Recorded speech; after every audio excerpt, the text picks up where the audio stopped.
Hey, this is the ending of Harry Potter Book 7, Part 4. In this one, I'm going to be telling you what happens 19 years later at the very end of the book. It's like after the story's over. Um, First, I'll go ahead and finish where I left off, just a little bit better. Everybody wants to touch the boy who killed the greatest dark wizard ever, and everybody's rejoicing, and they move the uh, house tables into the back away from, well, they move them back into the room and everything, and uh, not everybody's not sitting at their house table, but they're sitting amongst each other because, well, they're all part of the major battle, to save Hogwarts. Even the Malfoys are there. They really don't know whether they should be there or be running, I guess, because they're just looking around. And so, they're all rejoicing. They move Voldemort's body and all of the Death Eaters' bodies outside of the Great Hall, away from those bodies away from the, corpses of the heroes who fought for Hogwarts. And, well, pretty much that's all the important stuff that happens. Except, well, Harry, Ron, and Hermione go up into Dumbledore's office, or not Dumbledore's office anymore, the headmaster's office, I guess I should say. Um, in a little bit, like at the end of the book, and it's right after the battle's over, and all of a sudden there's applause from all of the paintings, and everybody's crying and dancing and rejoicing. Um, and Dumbledore's in his painting right behind the headmaster's desk chair, and he's crying and smiling at Harry.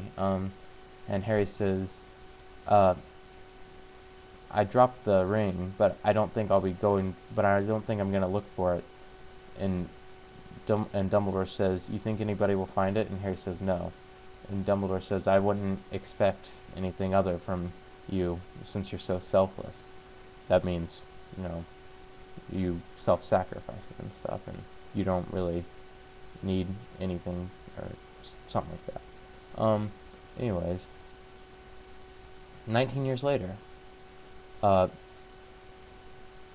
let's see, a family of five on a cold September morning or something like that, or August or whenever the hell they go back to Hogwarts, uh, is walking up to in the train station, and all of a sudden they disappear into a like be on a pillar or something.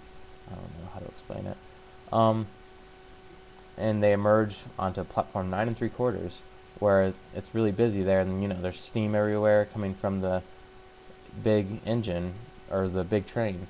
Um, uh, there's oh yeah, and so they meet up with Ron and Hermione and their kids, because the family is Harry and Ginny, because they're husband and wife, and their three kids. I believe their names are uh, Lily, James, and Albus Sirius, or Albus Severus. Albus Severus is one kid. Severus is his middle name. Well, they just call him Albus, though.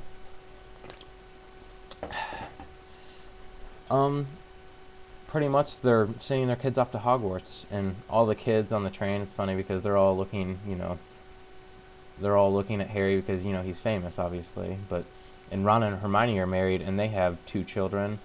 Um, I believe the names are some weird name that starts with an H. It's been a while. It's like Hugo, I believe, or something like that. And sorry, I can't remember the other name. It's been a little bit.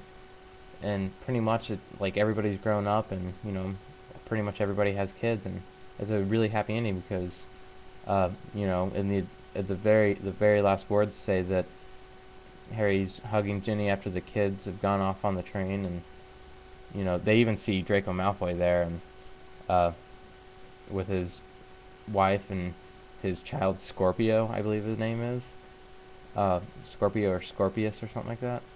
And anyways, Harry's hugging Ginny after the kids have all gone, and touches the scarf and says, "I think everything's all right."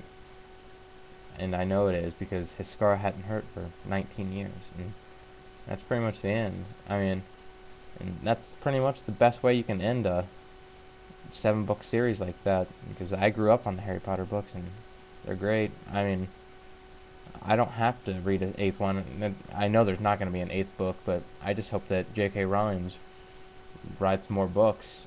I mean, they don't even have to be half as good as Harry Potter, because as long as they're something that has to do with like her specialty, I guess, which would be adventure and fiction, because I love fiction books.